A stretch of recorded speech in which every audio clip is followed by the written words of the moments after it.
Hi friends, എല്ലാവർക്കും എൻ്റെ പുതിയൊരു വീഡിയോയിലേക്ക് സ്വാഗതം. എന്തൊക്കെയുണ്ട് വിശേഷങ്ങൾ? എല്ലാവരും സുഖമാണെന്ന് വിശ്വസിക്കുന്നു. അപ്പോൾ ഇന്നത്തെ നമ്മുടെ വീഡിയോ എന്ന് പറയുന്നത് ടെറാക്കോട്ട ജ്വല്ലറി മേക്കിംഗ് ആണ്. അപ്പോൾ ടെറാക്കോട്ട എന്ന് പറയുമ്പോൾ ഇന്ന് പലർക്കും അറിയായിരിക്കും, പലരും ഇന്ന് ഫംഗ്ഷനിലൊക്കെ യൂസ് ചെയ്യുന്നൊരു ഓർണമെൻ്റാണ് ടെറാക്കോട്ട ജ്വല്ലറി എന്ന് പറയുന്നത്. അപ്പോൾ അത് നമ്മൾ സാരിയുടെ കൂടെയൊക്കെ ധരിച്ചാൽ പ്രത്യേകിച്ച് ഭയങ്കര ഭംഗിയായിരിക്കും. നല്ലൊരു ലുക്കാണ് സാരിയുടെ കൂടെയൊക്കെ ടെറാക്കോട്ട ജ്വല്ലറി നമ്മൾ ഇട്ട് കഴിഞ്ഞാൽ. അപ്പോൾ വളരെ ചിലവ് കുറഞ്ഞ രീതിയിൽ നമുക്ക് വീട്ടിൽ തന്നെ ടെറാക്കോട്ട ജ്വല്ലറീസൊക്കെ ഉണ്ടാക്കാൻ പറ്റും. അപ്പോൾ നിങ്ങളിത് കടയിൽ പോയി വാങ്ങിക്കുകയാണെങ്കിൽ ഭയങ്കര കോസ്റ്റ്ലിയാണ് ടെറാക്കോട്ട ജ്വല്ലറിക്കൊക്കെ. അപ്പോൾ ഇന്ന് നമുക്ക് സിമ്പിളായിട്ട് ഒരു മാലയുടെ ലോക്കറ്റ് എങ്ങനെ തയ്യാറാക്കാമെന്ന് ഞാൻ കാണിച്ചു തരാം. അപ്പോൾ ബാക്കിയുള്ള ഒരു മാല കംപ്ലീറ്റ് ആയിട്ട് ചെയ്യുന്ന വീഡിയോസ് ഞാൻ പാർട്ടായിട്ട് ഇടാം, കാരണം വീഡിയോ കുറച്ച് ലെങ്തി ആയി പോകും, അതുകൊണ്ടാണ്. അപ്പോൾ നമുക്ക് നേരെ വീഡിയോയിലേക്ക് പോവാം. അത് ഞാനിവിടെ ഈ ഒരു വലുപ്പത്തിൽ കുറച്ച് ക്ലേ എടുത്തിട്ടുണ്ട്. അപ്പോൾ ഇത് നമുക്കൊന്ന് ചപ്പാത്തി മാവ് കുഴക്കുന്ന പോലെ നന്നായിട്ടൊന്ന് കുഴച്ചെടുക്കുക. അപ്പോൾ അത് ക്ലേ ഒന്ന് ജസ്റ്റ് സെറ്റ് ആവാൻ വേണ്ടിയിട്ടാണ്, ജസ്റ്റ് ഒന്ന് കുഴച്ചെടുക്കുക. എന്നിട്ട് റൗണ്ട് ഷേപ്പിലാക്കി എടുക്കാം. പിന്നെ ഞാനിവിടെ കേക്കിൻ്റെ അടിയിൽ വെക്കുന്ന ഒരു ബോർഡ് എടുത്ത് വെച്ചിട്ടുണ്ട്. നമ്മുടെ ബോർഡിലേക്ക് കുറച്ച് എണ്ണ ആദ്യം തൂവി കൊടുക്കുകയാണ്. അതിനുശേഷം ജസ്റ്റ് ഒന്ന് എല്ലായിടത്തും ആക്കി കൊടുത്തതിന് ശേഷം ഇതുപോലെ ഒന്ന് പരത്തി, ചപ്പാത്തി പരത്തുന്ന പോലെ തന്നെ ഒരേ ലെവലിൽ പരത്തി എടുക്കുകയാണ്. അപ്പോൾ നമുക്ക് ചുറ്റുമുള്ള അനാവശ്യമായിട്ടുള്ള എല്ലാ വസ്തുക്കളും ഉപയോഗിച്ചുകൊണ്ട് നമുക്ക് പല ഡിസൈൻസും എല്ലാം ചെയ്യാൻ പറ്റും ടെറാക്കോട്ട ജ്വല്ലറിയിൽ. അപ്പോൾ നമുക്ക് ശരിക്കും പറഞ്ഞാൽ ഇതിന് വേണ്ടിയിട്ട് വേറെ ഒരു സാധനം പുറത്തുനിന്ന് വാങ്ങിക്കേണ്ട ഒരു ആവശ്യമില്ല. എങ്കിൽ പോലും ഇതിനായിട്ട് കുറേ ഇൻസ്ട്രുമെൻറ്റ്സ് ഉണ്ട്. അപ്പോൾ അത് ഞാൻ നിങ്ങൾക്ക് വേറെ വീഡിയോയിൽ പരിചയപ്പെടുത്തി തരാം. നമ്മൾ ചെയ്യേണ്ടത് ഇതുപോലൊരു മോൾഡ് ഉപയോഗിച്ചിട്ട് ജസ്റ്റ് നന്നായിട്ടൊന്ന് പ്രസ് ചെയ്യാം. അപ്പോൾ രണ്ടാമത് പ്രസ് ചെയ്യാനാക്കരുത്, ഒന്ന് ജസ്റ്റ് നന്നായിട്ട് പ്രസ് ചെയ്യാം. ഇനിയിപ്പോൾ അത് പ്രസ് ചെയ്തിട്ട് വരുന്നില്ലെങ്കിൽ ഒന്നുകൂടി നന്നായിട്ട് പ്രസ് ചെയ്യാം. പിന്നെ നമുക്ക് ഇതിൽ ബാക്കി വരുന്ന ഭാഗം കട്ട് ചെയ്ത് മാറ്റാം.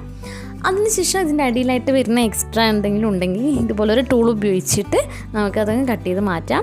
അപ്പോൾ ഇതുപോലൊരു ടൂൾ നിങ്ങളുടെ കയ്യിലില്ല എന്നുണ്ടെങ്കിൽ ഒരു കത്തിയോ എന്തെങ്കിലും പരന്ന സാധനം ഉപയോഗിച്ചിട്ട് ജസ്റ്റ് അതിൻ്റെ അടിഭാഗത്തിൽ ജസ്റ്റ് അങ്ങ് കട്ട് ചെയ്ത് മാറ്റാം.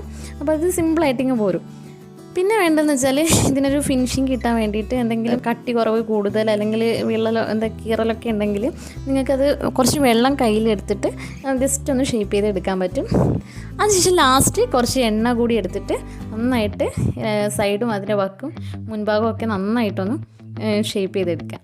അപ്പോൾ നല്ലൊരു ഫിനിഷിങ് ഉണ്ടാവും. ഇനി നമുക്ക് ഈ ലോക്കറ്റിന് ഡിസൈൻസ് ചെയ്തെടുക്കാം. അപ്പോൾ ഞാൻ ഇതിന് വേണ്ടിയിട്ട് ഇതിൻ്റേതായ ടൂൾസും പിന്നെ നമുക്ക് ചുറ്റുമുള്ള വേസ്റ്റ് ആയിട്ടുള്ള സാധനങ്ങൾ, അതായത് കുപ്പിയുടെ ടോപ്പും റിഫില്ലറൊക്കെ ഉപയോഗിച്ചിട്ട് ഡിസൈൻ ചെയ്തെടുക്കുകയാണ് ചെയ്യുന്നത്.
അപ്പോൾ ഈ ലോക്കറ്റിൻ്റെ ഡിസൈൻസ് ഇപ്പോൾ കംപ്ലീറ്റ് ആയിട്ടുണ്ട്.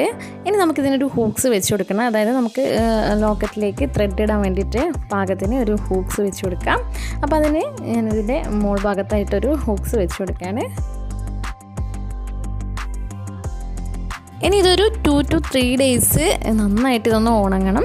അപ്പോൾ ഒരു മഴയൊക്കെ ആണെങ്കിൽ ഒരു 6 ദിവസം വരെയൊക്കെ ചിലപ്പോൾ എടുത്തേക്കും. അപ്പോൾ നമുക്ക് ഉണങ്ങിക്കഴിഞ്ഞാൽ നന്നായിട്ട് മനസ്സിലാവും. ഉണങ്ങിക്കഴിഞ്ഞതിന് ശേഷം നമുക്ക് ഇത് പെയിൻറ്റ് ചെയ്ത് എടുക്കാൻ പറ്റും. 3 ദിവസത്തിന് ശേഷം നന്നായിട്ട് ഉണങ്ങി വന്നിട്ടുണ്ട്. അപ്പോൾ ഇതിന് നമുക്ക് പെയിൻറ്റ് ചെയ്തെടുക്കണം, ഇത്രയേ ഉള്ളൂ. അപ്പോൾ സിമ്പിളായിട്ട് നമുക്ക് ഈ ലോക്കറ്റ് തയ്യാറാക്കാൻ പറ്റും. അപ്പോൾ ഇനി ഇത് നമുക്ക് പെയിൻറ്റ് ചെയ്തെടുക്കണം. അപ്പോൾ ഞാൻ ഈ പെയിൻറ്റ് ചെയ്യുന്ന വീഡിയോ അടുത്ത പാർട്ടിലിടാം. അപ്പോൾ എല്ലാവരും ഈ രീതിയിലൊന്ന് ടെറാക്കോട്ട ജ്വല്ലറി ട്രൈ ചെയ്ത് നോക്കുക. നമുക്ക് ഇഷ്ടമുള്ള രീതിയിൽ ഡിസൈൻ ചെയ്ത് നമുക്ക് ഇഷ്ടമുള്ള ഡ്രസ്സിൻ്റെ കൂടെ വളരെ ലുക്കിൽ ധരിക്കാൻ പറ്റുന്ന ഒന്നാണ് ടെറാക്കോട്ട ജ്വല്ലറി. അപ്പോൾ എല്ലാവരും ഇതൊന്ന് ട്രൈ ചെയ്ത് നോക്കുക. അപ്പോൾ വീഡിയോ ഇഷ്ടപ്പെട്ടാൽ ലൈക്ക് ചെയ്യുക, ഷെയർ ചെയ്യുക, കമൻറ്റ് ചെയ്യുക. താങ്ക്